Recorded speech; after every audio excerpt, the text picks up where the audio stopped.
ଏଇଟା ମୁଁ ଆଗରୁ ବି ଦେଖେଇଥିଲି ଆପଣଙ୍କୁ, ଦେଖନ୍ତୁ ଆପଣ କହିଥିଲି କି ଶାଗ ବୋଲି କହିବି ବୋଲି। ଏଇଟା ହେଲା ପିତା ଶାଗ, ଆମେ ବାଲେଶ୍ୱର ପଟେ କହୁ ଗିମା, କଟକ ପଟେ ଆମ ଶ୍ୱଶୁରଘର ପଟେ କହନ୍ତି ପିତା ଶାଗ।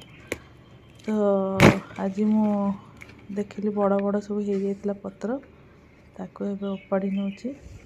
ଦେଖନ୍ତୁ କେତେ ବଡ଼ ବଡ଼ ଡାଳ ହେଇଯାଇଛି, ଫୁଲ କଢ଼ ହେଇ ଆସିଲାଣି, ଫୁଲ ଫୁଟିଯିବ ଆଉ ଭଲ ଲାଗିବନି, ତେଣୁ ମୁଁ ନେଇ ଆସିଛି। ଆଜି ତାକୁ ଟିକେ ଆଳୁ ବାଇଗଣ ଟିକେ ସୋରିଷ ଦେଇ ଚଡ଼ଚଡ଼ି କିମ୍ବା ପତ୍ର ପୋଡ଼ା ଟାଇପ୍ର କରିଦେଲେ ବି ଭଲ ଲାଗେ। ତାକୁ ତ ଆମେ ବରା ବି କରୁ, ଆଳୁ ଟିକେ ପକେଇକି ବରା କଲେ ବି ବଢ଼ିଆ ଲାଗେ, ପଖାଳ ସାଙ୍ଗରେ ବଢ଼ିଆ ଲାଗେ ଖାଇବାକୁ। ଆପଣମାନେ କେମିତି ତିଆରି କରନ୍ତି ଏ ଶାଗକୁ କମେଣ୍ଟରେ ଜଣାଇବେ।